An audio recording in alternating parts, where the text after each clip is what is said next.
इमाम अबू हनीफा रहमतुल्लाह अलैह फरमाते हैं कि औरत का पेट किसी भी कीमत पर फाड़ा नहीं जाएगा। औरत मर गई लेकिन उसको उस वक्त तक दफन भी नहीं किया जाएगा जब तक कि उसके पेट का बच्चा उसके पेट में मर न जाए, इसलिए कि उसके पेट में बच्चा जिंदा है। मरी हुई औरत को दफन नहीं किया जाएगा, क्योंकि मरी हुई औरत को अगर आप दफन कर रहे हैं तो जिंदा बच्चे को भी आप दफन कर रहे हैं। इसमें अबू हनीफा का मसला यह है कि जिंदा वो मरी हुई औरत के पेट में बच्चा है, उसका पेट तो नहीं फाड़ा जाएगा, लेकिन उस औरत को उस वक्त तक कब्र में दफन नहीं किया जाएगा जब तक कि वो पेट का बच्चा उसके पेट में मर न जाए। जब पेट का बच्चा पेट में मर जाए तब उस औरत को दफन किया जाएगा। लेकिन इमाम शाफई, इमाम मालिक, इमाम अहमद इब्न हम्बल, इन तीनों इमामों के साथ साथ जमात अहले हदीस और मसलक अहले हदीस का फतवा यह है कि उस औरत का पेट फाड़कर अगर बच्चे को बचाया जा सकता है, जिंदा लाया जा सकता है और बच्चे की जिंदगी बच सकती है, तो उस औरत का थोड़ा सा पेट फाड़कर बच्चे की जिंदगी को बचा लेना और जिंदा बच्चे को निकाल लेने में कोई हर्ज नहीं है। उस बच्चे को निकाल लिया जाए। अबू हनीफा की दलील यह है कि मुर्दा औरत या मर्द का जिस्म को चीर फाड़ नहीं किया जाना चाहिए, उसकी हड्डी वड्डी नहीं तोड़ना चाहिए। इस हदीस के मुताबिक उसका चीर फाड़ करना गलत है, लेकिन अहले हदीस की दलील ये है कि अल्लाह ताला कुरान में फरमाता है वमन अहयाहा फकअन्नमा अहयन्नास जमीआ, जिसने किसी एक नफ्स को, एक इंसान को बचा लिया, उसने एक इंसान को नहीं बल्कि पूरी दुनिया को बचा लिया, पूरी कायनात को बचा लिया। हमारे पास कुरान की दलील है कि किसी एक इंसान को बचा लिया तो उसने पूरी दुनिया को बचा लिया। लिहाजा औरत तो मर ही चुकी है, फिर उसका पेट थोड़ा सा फाड़ कर अगर बच्चे को जिंदा निकाल लिया जाए और एक जिंदगी बच रही हो तो उसको जिंदगी को बचाने के लिए थोड़ा सा पेट फाड़ा जा सकता है। फिर हमारा कयास पोस्टमार्टम पर भी तो जाता है। अगर किसी का एक्सीडेंट हो जाए या कोई जहर खा के मर जाए या कोई बिजली से चिपक कर मर जाए तो गवर्नमेंट उसका पोस्टमार्टम कराती है। और इस पर हनफी, शाफी, मालिकी, हम्बली सबका इत्तेफाक है कि अगर गवर्नमेंट पोस्टमार्टम कराती है तो पोस्टमार्टम कराना जायज है। जब पोस्टमार्टम कराकर उसके मौत का रीजन पता लगाया जा सकता है और पता लगाना जायज है कि किस वजह से मरा, इसको किसने मारा, क्या खिला के मारा, जब इसके लिए पोस्टमार्टम करने की इजाजत देते हो तो पोस्टमार्टम में भी तो चीर फाड़ होती है। अगर इतनी चीर फाड़ की इजाजत तुम दे सकते हो तो 4 इंच थोड़ा सा पेट फाड़ कर बच्चे को जिंदा निकालने की इजाजत क्यों नहीं दी जा सकती है? मेरे भाइयों, एक औरत के पेट में हमल है, 8 महीने का बच्चा हो चुका है। बच्चा 8.5 महीने का हो चुका है, लेकिन मां की जिंदगी खतरे में है। डॉक्टर ने बता दिया है कि अब ये ज्यादा देर जिंदा नहीं रहेगी, फिर भी कोशिश की जा रही है उसको आईसीयू में रखकर, वेंटिलेटर पर रखकर, लेकिन वो उसको बचा नहीं पाए और अचानक खबर आती है कि मां का इंतकाल हो गया। लेकिन डॉक्टर ने ये कहा कि पेट में जो 8.5 महीने का हमल है,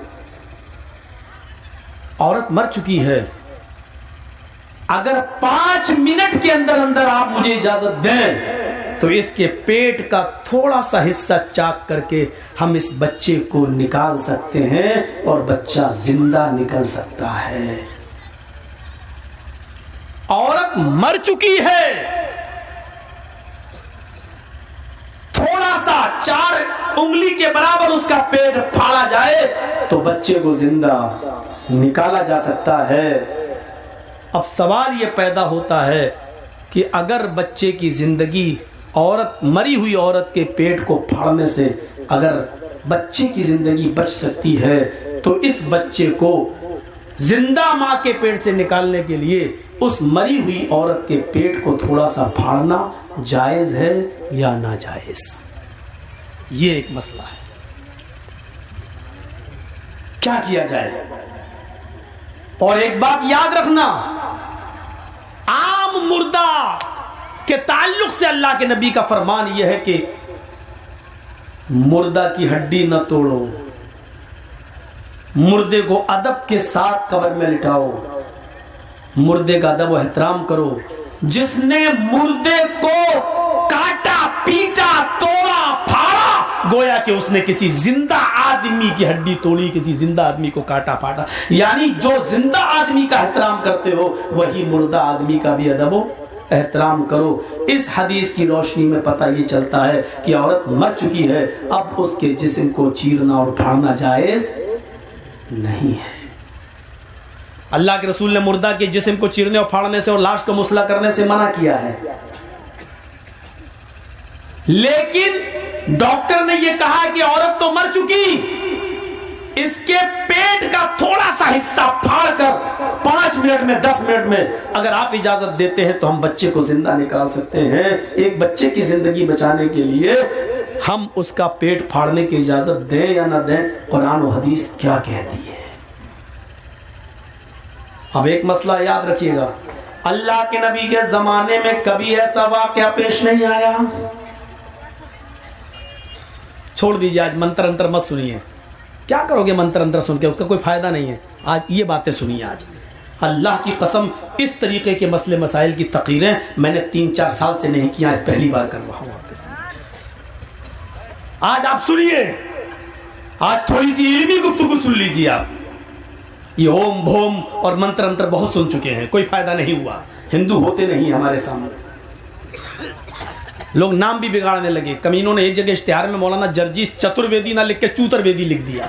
अब ऐसे ऐसे लोग पैदा हो गए दुनिया में, अब हम क्या करें। इसलिए अब अतुर्वेदी चतुर्वेदी का लफ्ज काटिए, इश्तिहारों से मत लगाइए। सिर्फ मौलाना, अब आप लोग भी एक गलत कर, जर्जीस आलम, जर्जीस, मेरा नाम जर्जीस आलम नहीं है। गुस्सा आता है जब जर्जीस आलम देख लेता हूं इश्तिहार में, लगता मैं हुई नहीं जर्जीस आलम, भाग जाऊं। मेरा नाम जर्जीस आलम नहीं है, मेरा नाम मोहम्मद जर्जीस है। चाहो तो अंसारी लगा सकते हो क्योंकि मेरी बिरादरी है, लेकिन फख्र के साथ नहीं। अल्लाह ने शोबे और कबीलों में, बिरादरियों में बांटा है, लेकिन कोई किसी से बड़ा और ऊंचा छोटा मोटा नहीं है। मेरे भाइयों, सिर्फ मोहम्मद जर्जीस लिखिए आप। चाहो तो सिराजी लगा दो, चाहो तो अंसारी लगा दो, इतना बस, और नहीं है जर्जीस आलम। कोई पता नहीं, एक ने लिख दिया शहनशाह खिताबत। अरे शहनशाह कहना हराम है। शहनशाह का लफ्ज मोहम्मदुर रसूलुल्लाह के लिए भी नहीं बोला जा सकता है, क्योंकि बादशाहों का बादशाह सिर्फ अल्लाह है। ये लफ्ज सिर्फ अल्लाह के लिए इस्तेमाल होता है। तुम जिसके बारे में चाहते हो लगा दे तो शहनशाह खिताबत, शहनशाह खिताबत। ये है? एक जगह बंगाल के उस माहौल में तकरीर करने गए, बिल्कुल ऐसा माहौल था। वो कहता अब मैं दावत देती हूं, मौलाना जर्जीस आएगी, तकरीर फरमाएगी। उसने हमें लड़की बना दिया, अनाउंसर। और लाल गोला की तरफ तकरीर करने गए, वो हमसे कह रहा है अब मैं, आप अदब के साथ बैठी है सब लोग, मैं आपका बहुत शुक्र अदा करती हूँ। अपने आप को भी लड़की बना रहा है और मेरा अनाउंसमेंट। अब मैं आपके सामने मैं मौलाना जर्जीस चूतरवेदी को बुलाती हूँ। क्या इन लोगों को माइक पकड़ा दिया गया, अब हंस रहे हैं। मेरी आंखों में आंसू थे उस वक्त। देखिए क्या बना रहा है मौलाना जर्जीस, जर्जीस भी नहीं, मौलाना जॉर्जीस। कहां से खींच कर लाए गोल जॉर्जीस। लग रहा है पता नहीं हम वहां से नागालैंड से आ रहे हो। मौलाना जॉर्जीस आएगी, तकरीर फरमाएगी। मैंने पूरी तकरीर की और फिर वो लोग जब गाड़ी पे हमें छोड़ने गए ट्रेन में दूसरे दिन सुबह ट्रेन में, तो उधर भी मजा। अब हम कोई चलो, अब जैसी गाड़ी खल हमसे कहते हैं ढुकिन दादा, ढुकिन ढुकिन ढुकिन। हमने क्या हुआ, गाड़ी खुल गया। और मैं जल्दी से घुस गया। मैंने कहा ये ढुकिन ढुकिन क्या होती है, ये ढुकिन ढुकिन। और गाड़ी खुल गया और मैं जल्दी से चढ़ गया गाड़ी में चलती हुई। अब वो बाय बाय टाटा होने लगी। कहता मौलाना साहब, हाँ आइंदा साल फिर आएगी। हमने कहा ऑपरेशन करा के आएगी। अब एक तो जबान से हम मात खा जाते हैं, दूसरा ये वैसे ही परेशान चल रहे हैं, लेकिन आप लोगों से मोहब्बत है हमें, अल्लाह की कसम।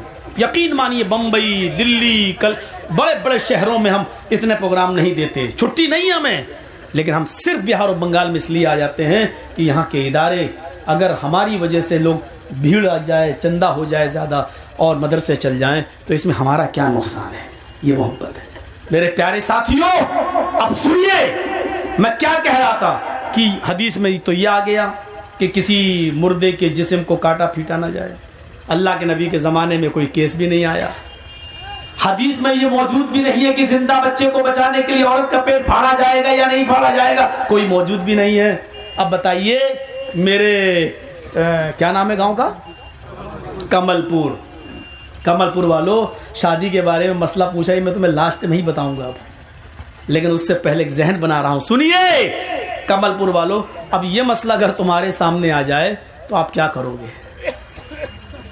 अब मौलाना साहब कहेंगे कि थोड़ा सा पेट फाड़ के जिंदा बच्चे को बचा लो, आप कहेंगे हदीस दिखा, हदीस में तो है ही नहीं मसला। और अगर ऐसा मौलाना साहब ने कर दिया तो कहीं ऐसा ना हो कि आप दौड़ पड़े उनके ऊपर, करके देख, आज तक किसी का मुर्दे का जिस्म नहीं फाड़ा गया, तू फाड़ गया। इसमें भी इमामों का इख्तिलाफ है। इमाम अबू हनीफा रहमतुल्लाह अलैह फरमाते हैं कि औरत का पेट किसी भी कीमत पर फाड़ा नहीं जाएगा।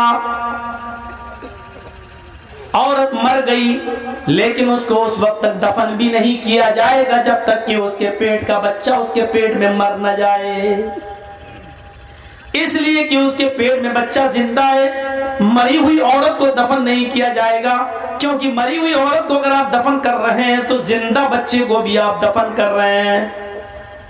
इसमें अबू हनीफा का मसला यह है कि जिंदा वो मरी हुई औरत के पेट में बच्चा है, उसका पेट तो नहीं फाड़ा जाएगा, लेकिन उस औरत को उस वक्त तक कब्र में दफन नहीं किया जाएगा जब तक कि वो पेट का बच्चा उसके पेट में मर न जाए। जब पेट का बच्चा पेट में मर जाए तब उस औरत को दफन किया जाएगा। लेकिन इमाम शाफई, इमाम मालिक, इमाम अहमद इब्न हंबल, इन तीनों इमामों के साथ साथ जमात अहले हदीस और मसलक अहले हदीस का फतवा यह है कि उस औरत का पेट फाड़कर अगर बच्चे को बचाया जा सकता है, जिंदा लाया जा सकता है और बच्चे की जिंदगी बच सकती है, तो उस औरत का थोड़ा सा पेट फाड़कर बच्चे की जिंदगी को बचा लेना और जिंदा बच्चे को निकाल लेने में कोई हर्ज नहीं है। उस बच्चे को निकाल लिया जाए। अबू हनीफा की दलील यह है कि मुर्दा औरत या मर्द का जिस्म को चीर फाड़ नहीं किया जाना चाहिए, उसकी हड्डी वड्डी नहीं तोड़ना चाहिए। इस हदीस के मुताबिक उसका चीर फाड़ करना गलत है, लेकिन अहले हदीस की दलील ये है कि अल्लाह ताला कुरान में फरमाता है वमन अहयाहा फकअन्नमा अहयन्नास जमीआ, जिसने किसी एक नफ्स को, एक इंसान को बचा लिया, उसने एक इंसान को नहीं बल्कि पूरी दुनिया को बचा लिया, पूरी कायनात को बचा लिया। हमारे पास कुरान की दलील है कि किसी एक इंसान को बचा लिया तो उसने पूरी दुनिया को बचा लिया। लिहाजा औरत तो मर ही चुकी है, फिर उसका पेट थोड़ा सा फाड़ कर अगर बच्चे को जिंदा निकाल लिया जाए और एक जिंदगी बच रही हो तो उसको जिंदगी को बचाने के लिए थोड़ा सा पेट फाड़ा जा सकता है। फिर हमारा कयास पोस्टमार्टम पर भी तो जाता है। अगर किसी का एक्सीडेंट हो जाए या कोई जहर खा के मर जाए या कोई बिजली से चिपक कर मर जाए तो गवर्नमेंट उसका पोस्टमार्टम कराती है। और इस पर हनफी, शाफी, मालिकी, हम्बली सबका इत्तेफाक है कि अगर गवर्नमेंट पोस्टमार्टम कराती है तो पोस्टमार्टम कराना जायज है। जब पोस्टमार्टम कराकर उसके मौत का रीजन पता लगाया जा सकता है और पता लगाना जायज है कि किस वजह से मरा, इसको किसने मारा, क्या खिला के मारा, जब इसके लिए पोस्टमार्टम करने की इजाजत देते हो तो पोस्टमार्टम में भी तो चीर फाड़ होती है। अगर इतनी चीर फाड़ की इजाजत तुम दे सकते हो तो 4 इंच थोड़ा सा पेट फाड़ कर बच्चे को जिंदा निकालने की इजाजत क्यों नहीं दी जा सकती है? इसलिए हमारे नजदीक उस औरत का थोड़ा सा पेट फाड़ कर बच्चे को जिंदा निकाला जा सकता है। देखिए दोनों दलीलें हैं, उनके पास भी हदीस है, इधर भी कुरान की आयत दलील है, लेकिन अल्लाह के रसूल के जमाने में कभी ऐसा मामला नहीं आया।